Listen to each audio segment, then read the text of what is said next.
Hi guys, so today we're going to have a quick look at Tanglewood, which is a new Mega Drive game in development, and it currently has a Kickstarter live, so link to the Kickstarter in the description. If you want to go and check it out, there's a couple of gameplay videos and some other blurb on there, and obviously you can back the Kickstarter if you want. You can also download the ROM of the tech demo if you want to stick it on your Everdrive and play it, which I'm going to show you in a second. So we're going to have a quick look at the ROM playing it on the Everdrive on the Mega Drive, and then we're going to have a quick chat with the developer Matt Phillips and a little chat about the game, and we're just going to ask him some questions about the development of the game and what the final product will be like. So obviously really exciting. Any new Mega Drive game is music to my ears. Really excited, and it's great to be able to actually download the ROM and play it on the Mega Drive, and also hugely grateful for Matt to give us the chance to hear his thoughts on the game and a little bit about it. So without further ado, I'm just going to jump in. We're going to have a look at the game on the Mega Drive, and then we're going to talk to Matt about the development of the game.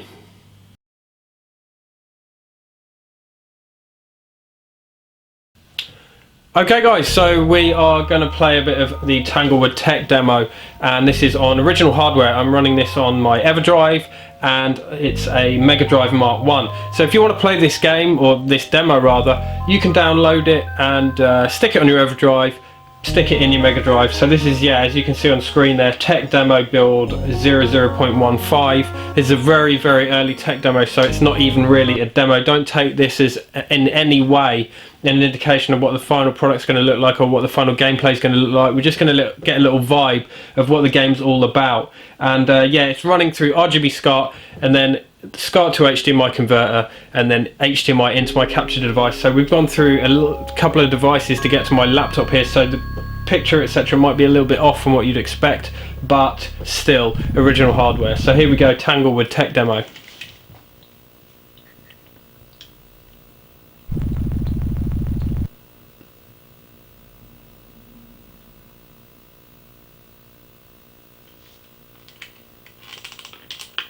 So yeah, basically I can move around, I can jump with B, and that's it at the moment. So this is Nim, our little creature that we're controlling. And I've got some handy arrows telling me where to go, and we've got a little cutscene here. Again, from what I hear, even the cutscenes like that are very early on. They will be more intricate as time goes on. So we'll pop down there and have a look. Can't go anywhere there at the moment.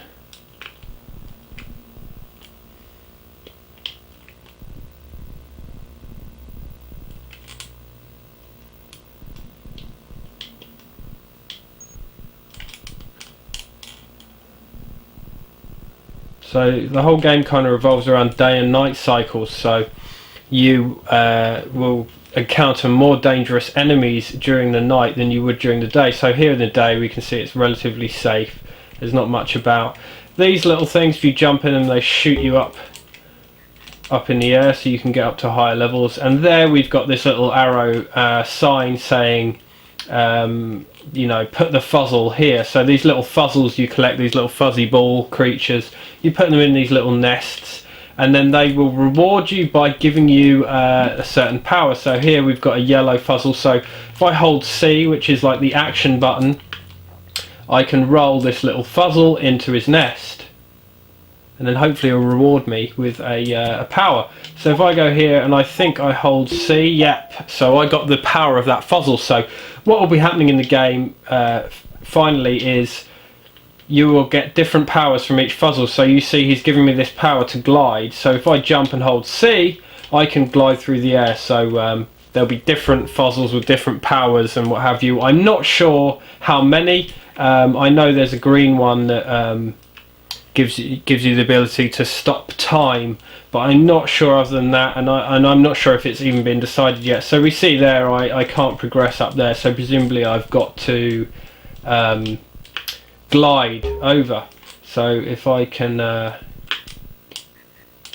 find my way, there's also little fireflies that you must collect during the game, and there's a certain amount each level, and there will be, I believe, some kind of reward for collecting all the little fireflies in every level. So I may have to go back up here and collect this power again. So I can collect the power as many times as I want.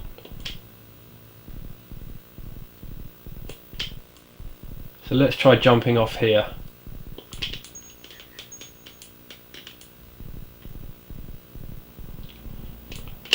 And again.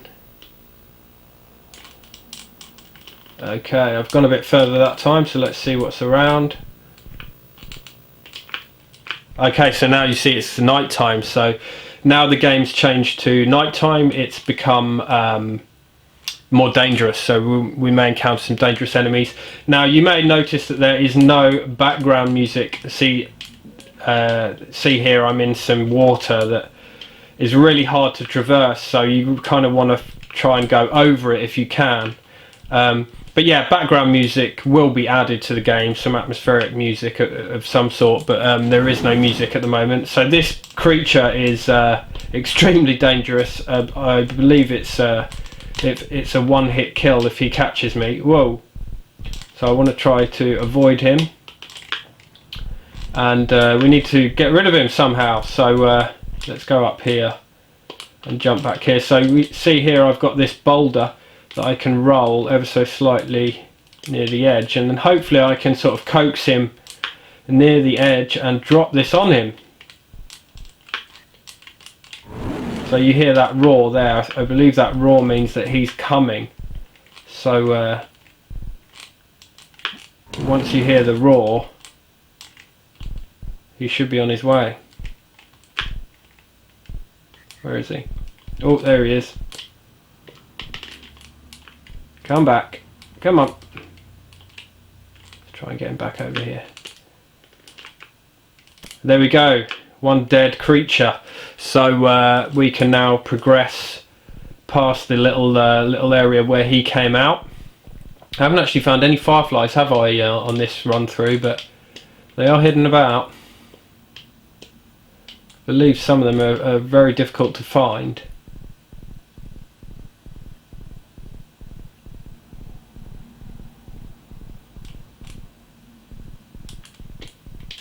Got some more water there.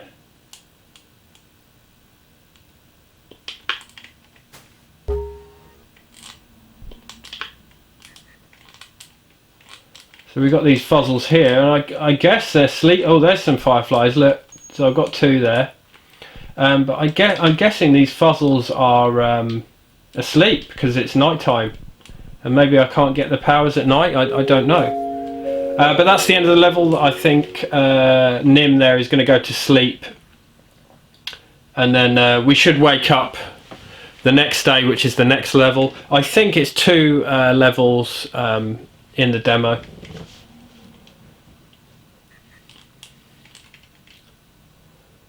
So yeah, you can see by the pace of it, it's much more kind of puzzly sort of platform game rather than like a speedy action platform game like say Sonic would be, which is nice. I like the pace. I like the puzzle games where you have to think and not necessarily just blast through the levels.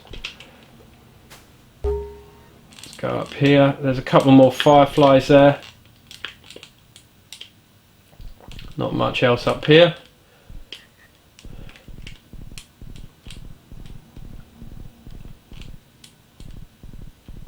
So because it's still nighttime, I have to kind of be careful because I might encounter something nasty. See if I can get up here. Apologies if you can hear my pad creaking, but this Mega Drive pad is a little bit stiff. We're finding a few of these fireflies now. At least I think they're fireflies. Don't hold me to that. Oh look, we got a little green guy here, so little Mr. Green Fuzzle. So maybe they don't sleep at night because this guy's awake. Let's drop him down. Not quite sure where the nest is. Did I see a nest? Let's see if we can find one this way.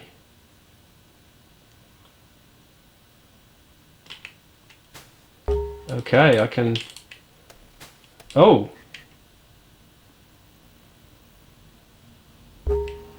Wasn't expecting that. So sometimes these little hollows take you a little bit further. So I assume that I'm going to be able to use this power to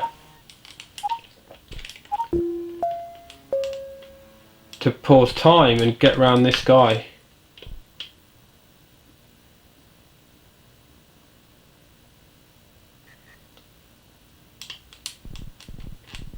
Where is he?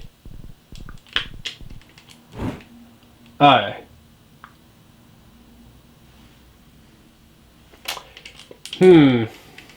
Let's try that again. At least I think the green one.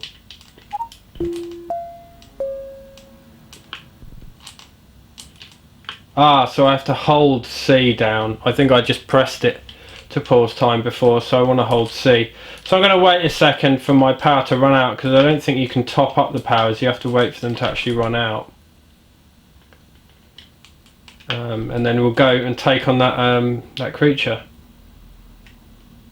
So I'm guessing I have to pause time long enough to get in that hole. So here we go.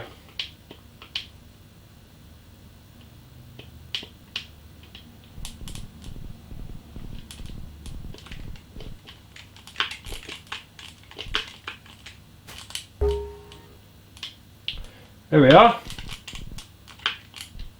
And then I can pop this on his head. Huzzah! So, guessing there's another fuzzle around here somewhere, because there's a nest there. Not quite sure where though. Another firefly there.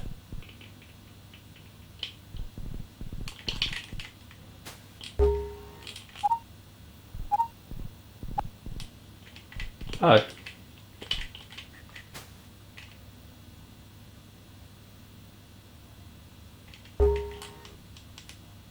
Okay, that's brought me back here, has it?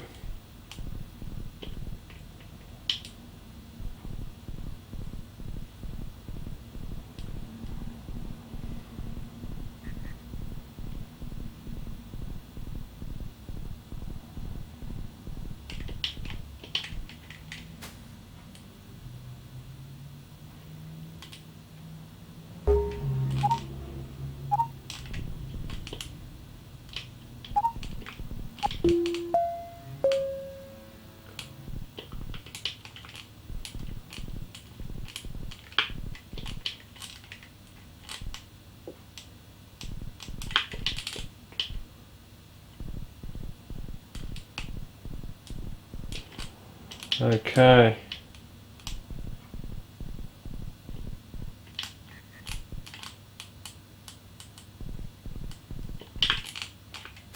Let's try again.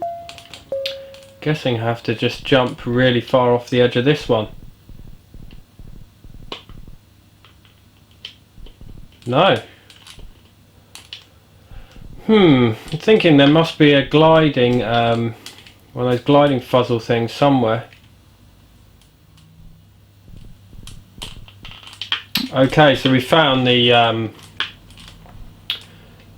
yellow fuzzle finally after a little bit of going back and forth there. So I guess I just have to take him with me. Then I can use him to glide over that that bit that we were just stuck on there. Oh, where's he going? There we go. So we've probably got to be pretty quick here.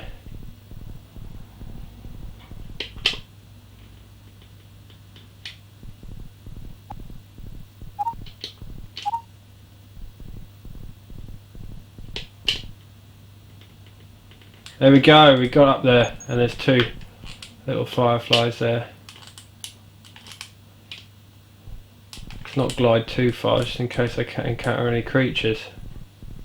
And there we go, that's the end of that stage. So I believe that may be it for the tech demo. Let's see.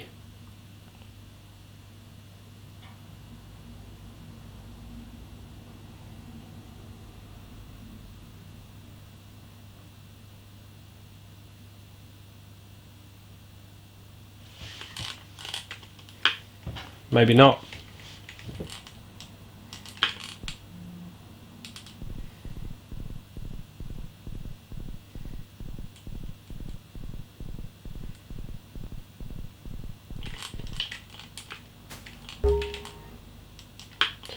So yeah, I'm not going to play anymore, guys, because I kind of don't want to spoil it all if you guys are planning on downloading it on the Everdrive, and I don't want the video to be miles long because, oh Jesus, because, you know, I'm going to get on to talking to Matt, and you guys can hear what he's got to say about the game, which is more important really. You've had a little look. Like I said, it just gives you a little flavour about what the game will be about. I think it looks great. I know that on the kind of blurb it says that it's kind of a cross between the Lion King, which I can definitely see that influence in the game, and also Another World, which I guess like the puzzle elements, and also Limbo. I've heard him kind of compare it to Limbo, which is a game of which I'm really fond. So you know, that's good to hear really.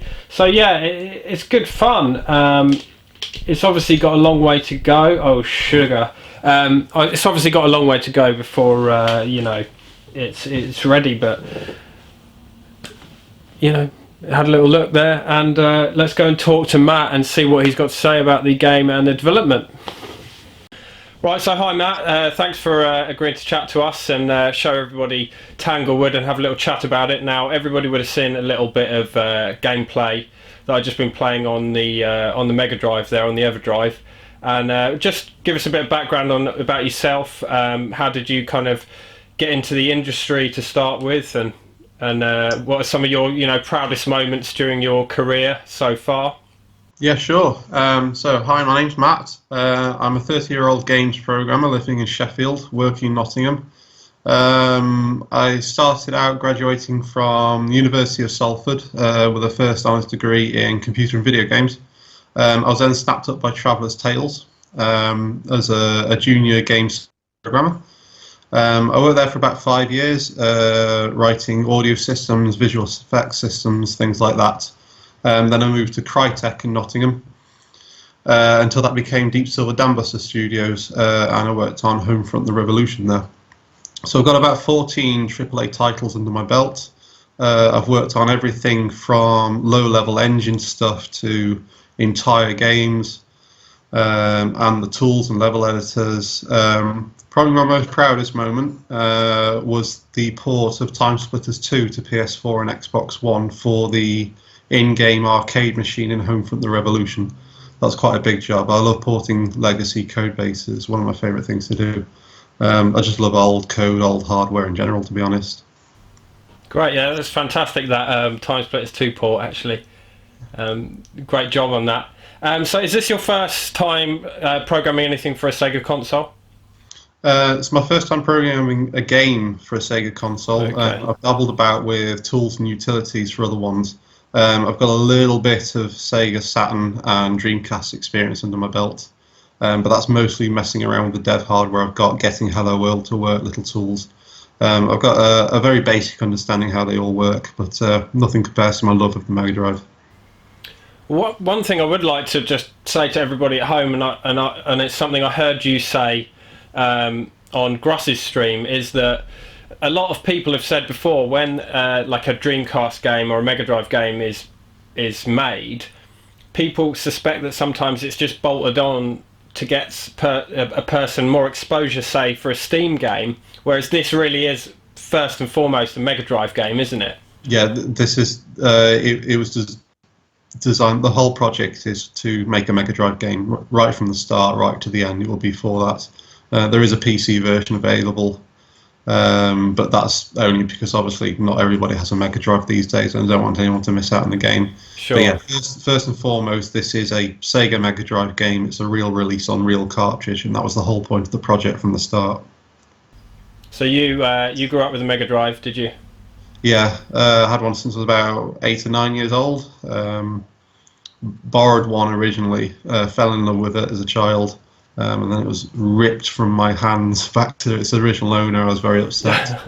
Eventually, I came home from school and there was one waiting for me there. So, one of the happiest days of my life. Good memories. So it's Big Evil Corporation, is it? The company that you're. Yeah, will be eventually when it's fully registered. Yeah. Okay. So is that a one-man band at the moment, or is this presumably some of the Kickstarter funding to bring other people on board? At the moment, it's just me. There have been other people involved, contract artists, people helping out here and there. I've got a contract composer interested in becoming a fully fledged part of the team soon. Some documents ready to sign, and hopefully he'll be on board. Some pixel artists interested as well. But yeah, most of the Kickstarter is for staff, basically. So hopefully it'll become a fully formed company. It'll be a real studio. So yeah, that kind of leads on to another question I had, which is about the background music, because the demo I was playing earlier and that everybody's just seen doesn't have any in-level music. So have you planned a specific kind of atmospheric style or particular style for the background music? Yeah, I've got a lot of plans for the audio, specifically because I was an audio programmer back in my fledgling days, so it's something that's really important to me. There won't be constant rolling music like in Sonic games or other traditional Mega Drive games. It'll be more along the lines of flashback, where there are music cues where something interesting happens. For example, if you discover a new boss type or there's an action scene like a chase, there'll be dramatic music happening. But for the rest of it, it'll be mostly environmental sound effects like crickets chirping, owls hooting, the wind, things like that. So how did you get started with the project, and what was the inspiration for starting the project and for the actual theme and story of the game? I've wanted to code a Mega Drive game since I was about 9 years old, basically.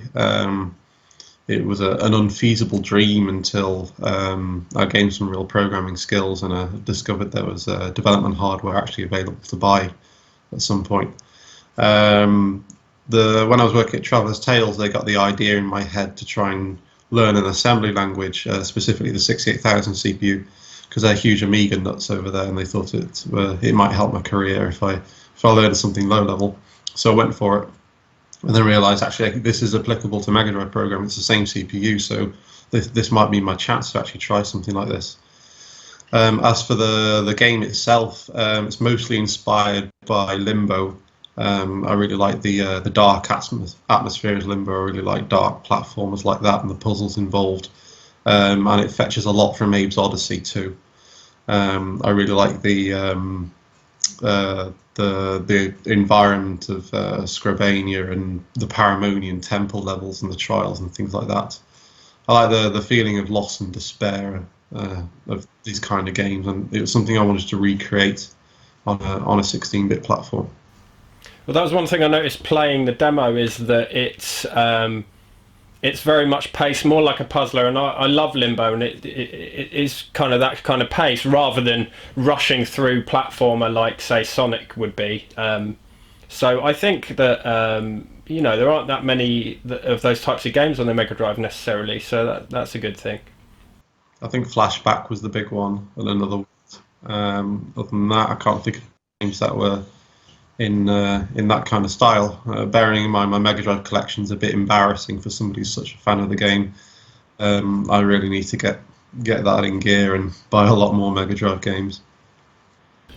So can we expect a fully fleshed out story during the game beyond the usual fare of platform sort of type games, which is the kidnapped girlfriend kind of storyline? Or yeah, sure. There's going to be a lot more story. There's a lot of lore and background story, which leads up to why the characters are what they are in the game. Why there are two separate factions, the Day Dwellers and the Night Dwellers. There's a lot about the main character Nim's ancestors in there as well. That's one. One race in the game is extinct, and they've left behind a lot of contraptions that they used to use. So there's a lot of huts and shacks and tree houses and stuff still there, and a lot of little contraptions like lifts and stuff that they left behind that were fuzzle powered and things like that that you can use. It also explains why the jacks are all beefed up and they're after you, because they were kept as pets back in the old days. And they're not entirely happy about it, which leads up to why the other race is extinct, is because the jacks ate them all. They got out of their cages and ate the whole tribe. So yeah, there's a second character coming to the game later on. One you have to help out and helps you depending on the scenario. You have to keep him safe, etc. Bring him with you. Yeah, there's a lot more to it than just Nim's in trouble. And so from what I understand, a lot of people have been calling the main character Nim a fox, but he isn't a fox, right? It's like an alien planet, is it? He was, yeah, it sort of looks like a fox, I guess. Yeah, it is an alien planet. It's got 2 suns and 2 moons. All of the creatures are designed for that particular world. So yeah, he looks a lot of fox. He might move a bit like a fox, but he's not really a fox. Another thing I was going to ask was about the kind of, because it's got the day and night cycle, the game, and I was going to ask how long they last, but then having played the demo, am I right in saying that they're like triggered, the night cycles, or? They are for that particular demo. I'm not entirely sure what I'm going to do in the end. The first one I had was timed, but obviously it takes me 20 seconds to rip through the first level, so I had the timing perfect for that. And then other people took 2 or 3 minutes to figure out what to do with the fuzzle and how to do the gliding. So it turned to daytime in the first 10 seconds, and then the entire rest of the level was night. So for that particular demo, I made it triggered. Depending how it goes, it might stay like that, it might not. But I do want every level to start out during the day, and I want you to have a period of the game where you are safe and you can collect your fireflies, you can explore, and then as soon as it does turn to night, then you know you've got to be on your toes. So after the current Kickstarter campaign has ended, will people be able to pre-order the game or still back the game after the campaign's finished?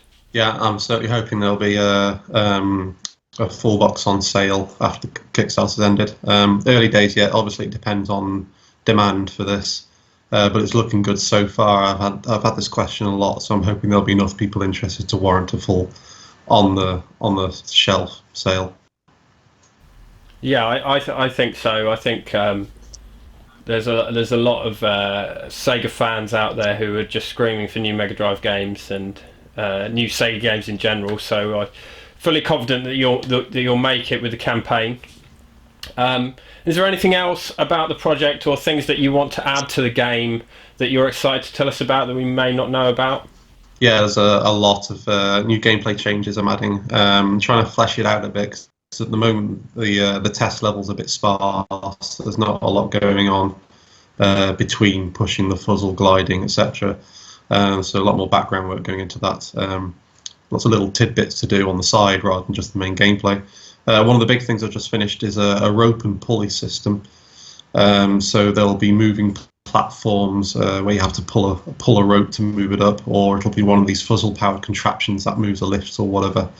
And those are physics-based as well, so you can swing the ropes and the platforms underneath them whilst pulling them, and it'll behave accordingly. So that's coming to all the puzzles soon in the next level that I'm going to show off. There's also the desert level, so there'll be things like sandstorms that you've got to keep an eye out for. You've got to hide behind rocks and trees if there's a sandstorm. There's quicksand, so you've got to keep running. You can't stop or it'll swallow you up. And the 2 suns will play in effect at some point. So if you're out in the sun, you're going to burn, so you've got to run and find shade quick. And the other sun heals you, depending if you're the correct colour.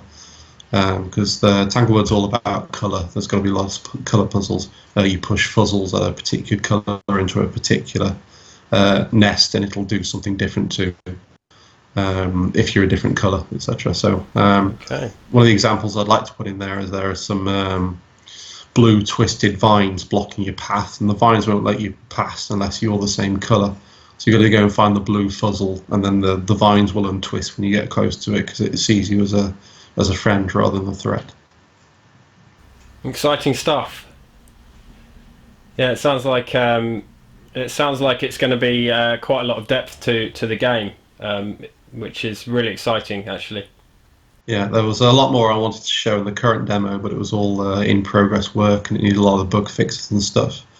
And I've been putting off starting the Kickstarter for quite some time for various reasons.